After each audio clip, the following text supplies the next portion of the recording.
The council room erupted into horrified gasps as Mark walked up to the Dracoth guarding the Tsenkathi delegation and pet its head, his hand coming mere inches from its gaping mouth full of razor teeth. He locked eyes with Primus as he stroked the massive leather beast, smirking smugly as Primus's arrogant grin morphed into a look of outraged shock. The tension had been thick in the air as Mark, an elite human explorer and diplomat, entered the vast alien citadel. He knew the humans and their allied council races were walking into a calculated demonstration of Tsenkathi might. These Dracoth apex predators, large reptilian monsters with spiked tails and claws, were the most feared creatures in the galaxy, and the Tsenkathi had somehow tamed them. Mark saw Dracoth lining the halls on leashes, causing the other alien delegates to shy away in fear. When Primus gestured to his Dracoth and made his speech, Mark understood. The Tsenkathi sought to intimidate the council races into concessions in this negotiation. But Mark knew backing down would prove fatal. Reports suggested the Tsenkathi were finalizing a planet-killing weapon, needing just a few rare elements to complete it, elements they aimed to secure through threats and coercion at this summit. If the Tsenkathi sensed weakness, they would press their advantage, push until they got what they wanted. And then they would destroy Earth and mankind. Mark had to do something to shatter the illusion of Tsenkathi power here and now, show the council races that there was still hope, still a chance to resist. So he walked right up and pet that damn monster. As Primus glowered from across the chamber, Mark returned to his seat, barely registering the uproar his audacious act had caused among the council races. He couldn't take his mind off the Dracoth's penetrating gaze, the way its eyes had bored into his as if trying to convey some secret message. As the negotiations resumed, Mark found himself studying the beasts more closely. Their behavior was far from the mindless savagery he had expected. They seemed to be following the proceedings with a keen intelligence, their eyes tracking each speaker as if comprehending every word. It was unnerving. During a lull in the heated debates, Mark decided to investigate further. He approached one of the Tsenkathi guards flanking a particularly large Dracoth, its scales a deep crimson. The guard regarded him with undisguised contempt. "I was curious about your Dracoth," Mark began, keeping his tone casual. "They're magnificent creatures. How long does it take to train them?" The guard's lip curled. "The Dracoth are not pets to be trained, human. They are weapons honed to perfection. Their loyalty to the Tsenkathi is absolute." But as the guard spoke, Mark noticed the Dracoth's eyes flick towards him.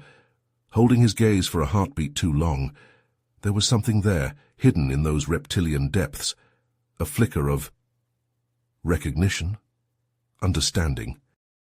Slowly, hardly daring to breathe, Mark extended his hand towards the creature's snout.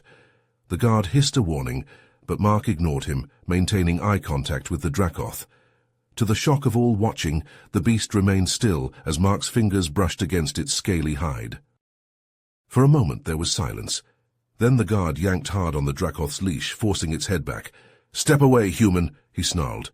"You test the limits of our tolerance."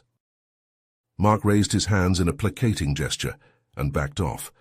But as he returned to his seat, his mind was reeling.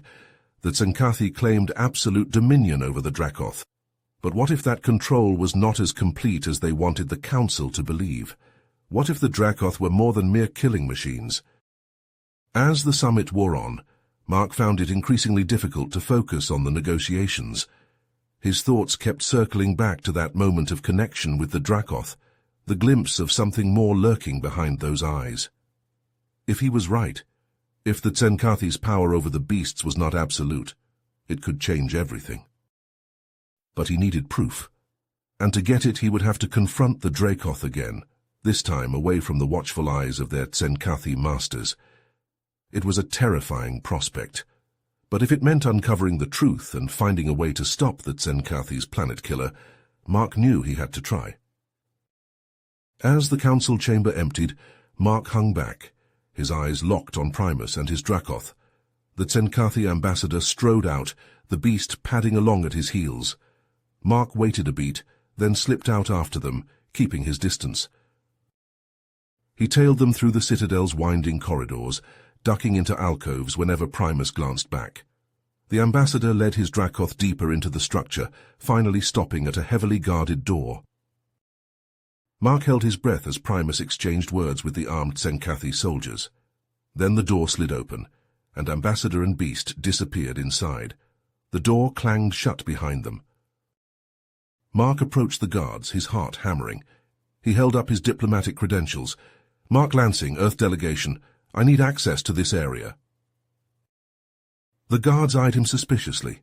Mark held their gaze, willing himself to appear confident. Finally, they stepped aside. Mark entered and found himself in a dimly lit hallway. Cages lined the walls, each one containing a Dracoth. Some lay still, whimpering softly. Others thrashed against their restraints, rattling the bars. The air was thick with the stench of fear. A chill ran down Mark's spine. This must be where the Tzenkathi conditioned the Dracoth, breaking their will until they became obedient weapons. He crept forward, peering into each cage. Then he heard it, a high, keening wail of agony. It was coming from the end of the hall. Mark edged forward and looked through the doorway. What he saw turned his stomach.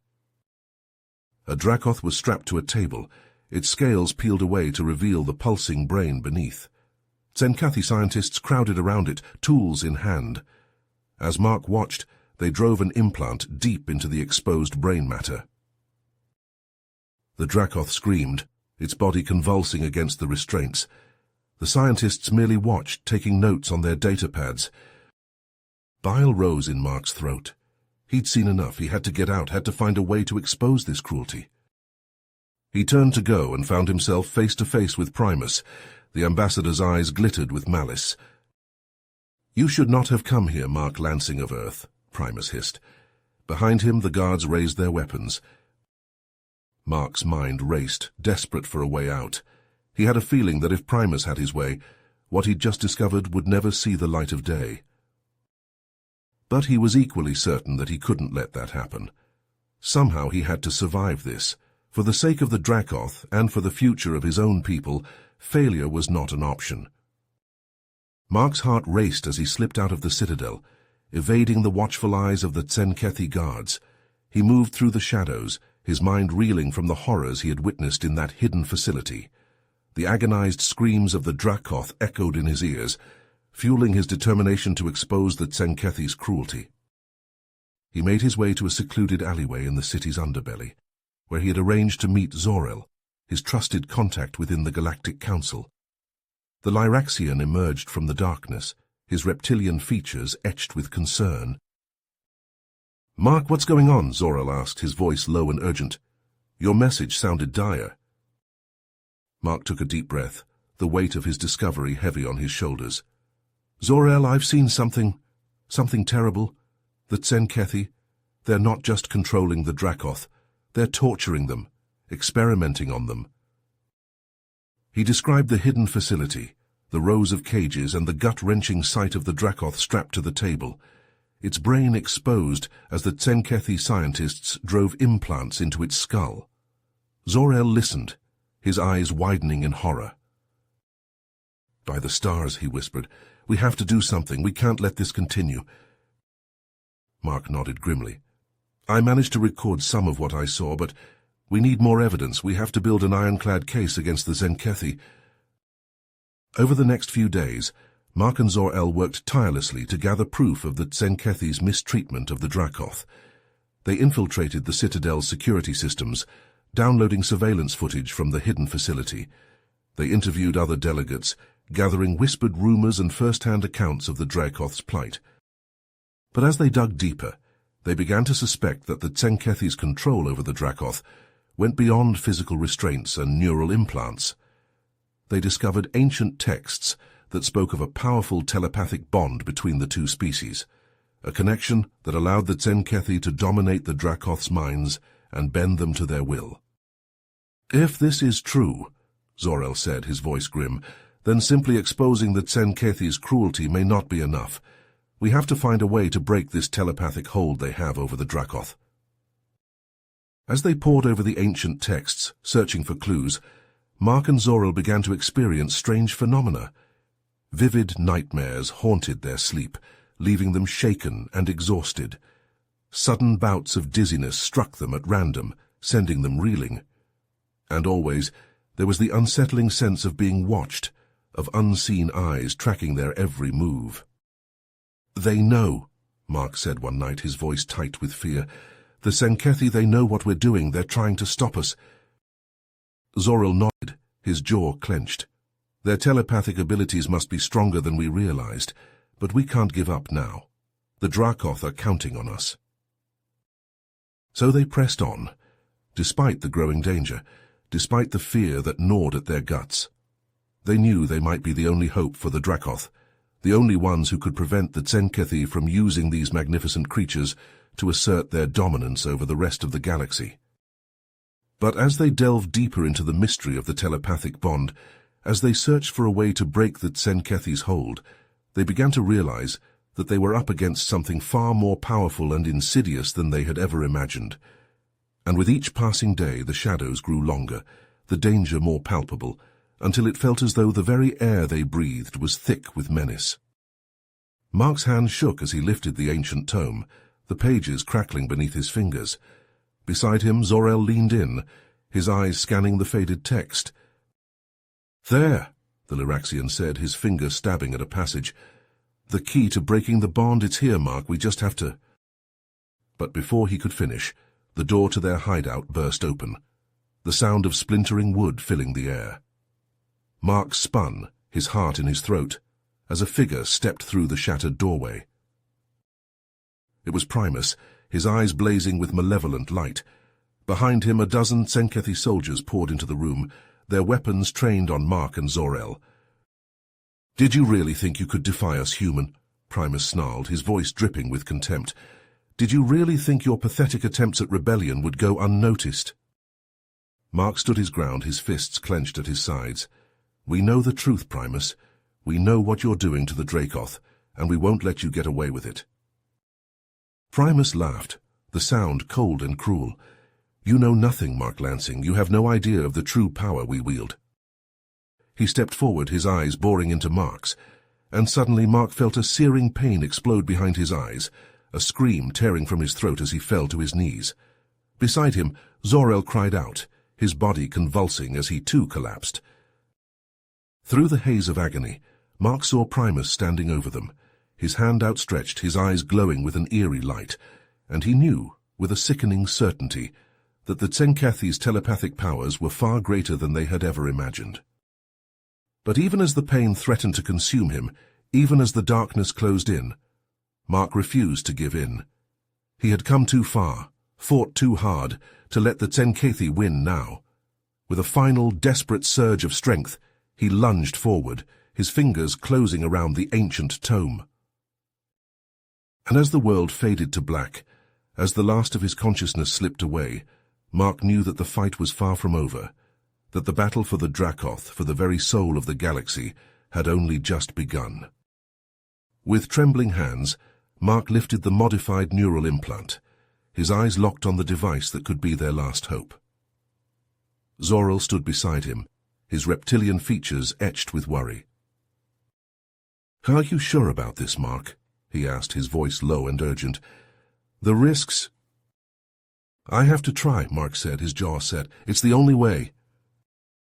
He lay back on the makeshift operating table, his heart hammering in his chest as Zor-El carefully positioned the implant against his temple. The cold metal seemed to pulse with a malevolent energy, a promise of the unknown horrors that lay ahead. "Ready?" Zor-El asked, his finger hovering over the activation switch. Mark nodded, his breath catching in his throat. "Do it." The world exploded in a kaleidoscope of color and sound as the implant flared to life. Mark screamed, his body convulsing as a searing pain ripped through his skull. He felt himself falling, plunging into a yawning abyss of darkness. And then suddenly he was somewhere else entirely. He stood in a vast alien landscape, the ground beneath his feet pulsing with an eerie bioluminescence. Strange, twisted shapes loomed in the distance, their forms shifting and changing like something out of a fever dream. "Where am I?" Mark whispered, his voice echoing in the stillness. "You are in the mind of the Dracoth," a voice answered, seeming to come from everywhere and nowhere at once. "In the realm of our shared consciousness." Mark spun, his eyes widening as he saw the creature standing before him. It was a Dracoth, but not like any he had seen before. Its scales shimmered with an otherworldly light, its eyes glowing with an ancient, unfathomable wisdom. "I am Craxus," the Dracoth said, its voice resonating in Mark's mind. "I have been waiting for you." Mark stepped forward, his heart racing. "Waiting for me? Why?" "Because you are the one who can break the chains that bind us," Craxus said. "The one who can free us from the Tsenkethi's control." Mark shook his head, overwhelmed by the enormity of the task before him. "I don't know if I can. Their power is great, yes," Craxus acknowledged, "but not insurmountable. Come, let me show you." The Dracoth turned, leading Mark deeper into the strange alien mindscape.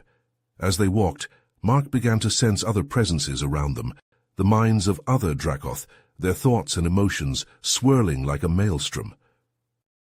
And there, woven through it all like a poisonous thread, was the influence of the Tsenkethi. Mark could feel it, a cold, malevolent presence that sought to dominate and control. "How do I stop it?" he asked, his voice trembling. "How do I break their hold?" "So you must find the source," Craxus said, "the nexus of their power, and you must destroy it." Mark nodded, steeling himself for the battle ahead. He closed his eyes, reaching out with his mind, seeking the heart of the Tsenkethi's telepathic domination. And then, suddenly, he felt it, a searing, white-hot presence that seemed to burn through his very soul. His eyes snapped open, and he found himself face to face with a figure he knew all too well. "Primus," he whispered, his blood running cold. The Tsenkethi's telepathic avatar smiled, a cruel, twisted expression that held no warmth. "Did you really think you could challenge me here in the realm of the mind?" he sneered. "You are nothing, Mark Lansing, a mere insect to be crushed beneath my heel." Mark felt the weight of Primus's psychic assault pressing down on him, threatening to overwhelm him. He gritted his teeth, pushing back with all the strength he could muster. But it wasn't enough. Primus's power was too great, his hold over the Dracoth too strong. Mark felt himself slipping, his mind beginning to fray under the onslaught. And then, in a moment of desperate inspiration, he reached out to the other Dracoth, to the collective consciousness that surrounded him. "Help me," he pleaded, his mental voice echoing through the mindscape. "Fight with me. Break the chains that bind you." For a moment, there was silence. And then, like a rising tide, Mark felt the Dracoth respond. Their minds surged forward, joining with his, their combined strength growing and swelling until it was a raging torrent of psychic energy. Primus's eyes widened, his avatar flickering as the wave of power crashed over him. "No," he snarled, his voice thin and reedy. "This cannot be. I am the master here. I am in control." But even as he spoke, Mark could feel the Tsenkethi's hold over the Dracoth beginning to crumble. The nexus of his power shattered, the poisonous threads of his influence unraveling like frayed rope.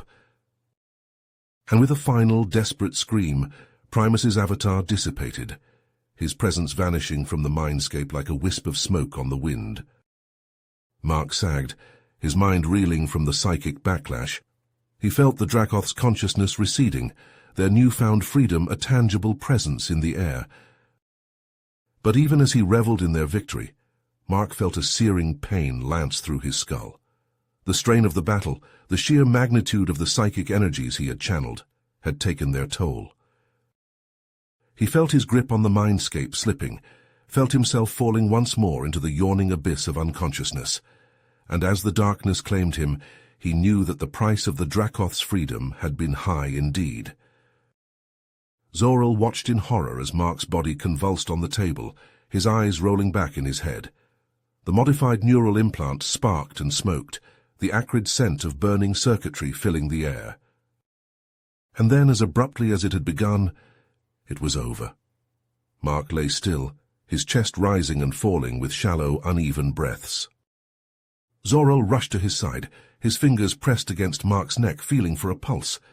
It was there, weak and thready, but unmistakable. "Mark," he whispered, his voice hoarse with fear. "Can you hear me?" But there was no response. Mark's eyes remained closed, his face a mask of eerie, unnatural peace. Zor-El sat back, his heart heavy with the realization of what had happened. Mark had done it. He had broken the Tsenkethi's hold over the Dracoth, had set them free. But the cost had been higher than either of them could have imagined. With trembling hands, Zor-El reached for his communicator. He had to contact the Galactic Council, had to let them know what had transpired here. The evidence they had gathered, the truth of the Tsenkethi's cruel domination, could no longer be denied. The galaxy had to know what Mark Lansing had sacrificed in the name of freedom, and the Tsenkethi had to answer for their crimes.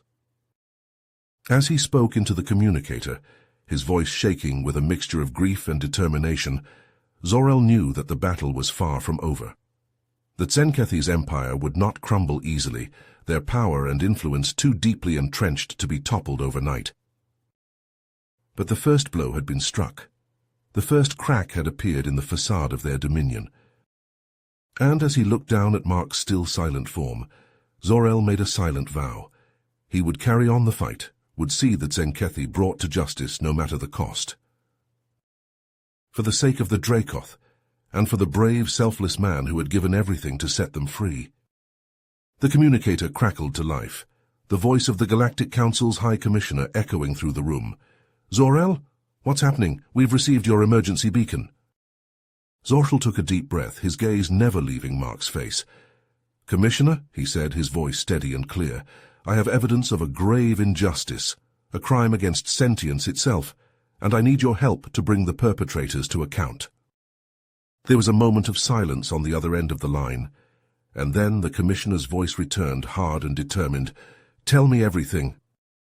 And as Zor-El began to speak, as he laid out the terrible truths they had uncovered, he felt a flicker of hope kindling in his chest. It was a small thing, a fragile flame against the darkness that had engulfed them for so long.